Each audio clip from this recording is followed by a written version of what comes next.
Hi everybody. I want to share something with you today that I came across recently. As we all know, we have friends in the hobby that like to tinker and come up with new and inventive ways to tune our cars and to find more speed and do it more efficiently and accurately. And today I'm going to share one of those things. It's by my friend Kevin Raybeck, who I will tag in this post. He came up with this little device to help him tune his slot car. He calls it the slot car mechanic, and the whole idea is that it can true tires in two directions, so to speak, and potentially, depending on multiple variables, could be used to break in gears and break in the motor all at the same time, and true the wheels specifically to the car's axle and where it is on the axle, if there's any extreme minute imperfections in the concentricity of the wheels or the axle or anything else. It can also true the wheels to the desired ride height. Kevin says that you can take some cardboard or some non-conductive material and put it underneath the chassis and let the truing continue until the car bottoms out, giving you the ride height that you're looking for.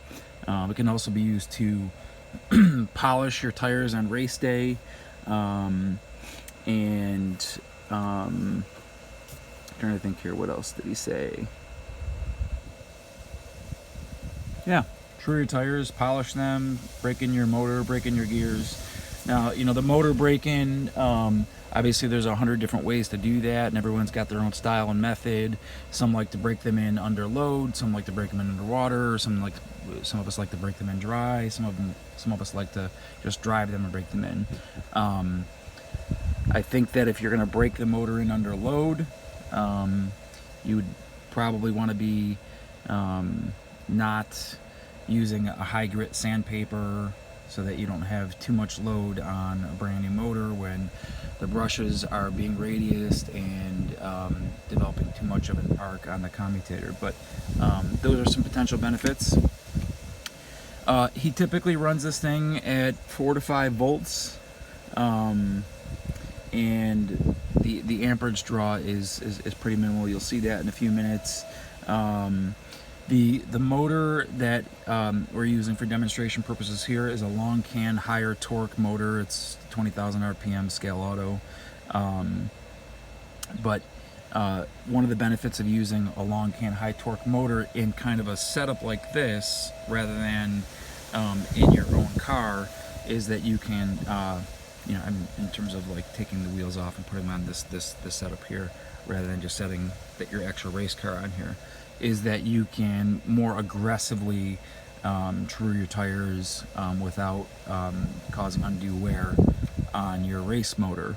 So you could use 220 or lower grit sandpaper and get the job done faster. But if you use higher grit and you're more patient, and you keep an eye on your motor, that's where maybe you could do the 3-in-1 break-in all together at one time, and then just get progressively higher and higher on your sandpaper, and eventually buff your tires with a really high grit sandpaper, like 2000 grit or so. Silicone tires certainly take a lot longer than urethanes and foams. It can take a couple hours, and even when using a long can higher torque motor, you're going to want to check the heat of the motor every 10 to 15 minutes or so, depending on, again, multiple variables: gear ratio, tire diameter, sandpaper grit, voltage. You may have to give the motor a cool down period before firing it back up. In doing so, in these 10 to 15 minute intervals, it could take a couple hours to sand a pair of tires, or a set of tires. But the beauty is you can set it and walk away, and come back every 15 minutes or so, or longer, depending on your variables. And you don't have to sit there with the machine and babysit it, so to speak. You can also wet sand. That seems to reduce some of the drag as well. Only a few drops of water are needed for that. So let's fire it up, and you can see the really genius, or I should say coolness of this whole thing. As you can see, he's got a cam over here, and that gives us some rocking motion. So let's fire it up.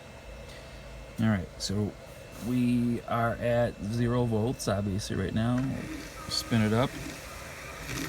And as you can see, it starts rocking side to side.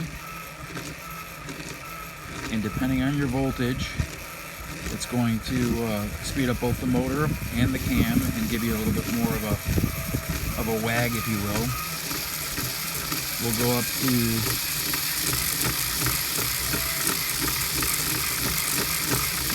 actually keep it at maybe like 4 volts.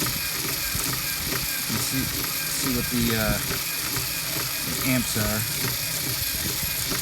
So it's drawing a little over 1 amp. But this will keep running. And right now it's kind of sliding to the right a little bit. That's because my table's not level. But if it was, it would look more like this. And what I really like about what he came up with here is that the sideways motion creates sort of a skid of the car that simulates the car going through a turn. So essentially, you're truing the wheels using the same contact patch that the car would be using going through a chicane or going through a turn. So for me, it's a really realistic and accurate true to the tires, and sort of takes care of, sorry, there's a plane going by, sort of takes care of the sanding or the rounding of the shoulders of the tires.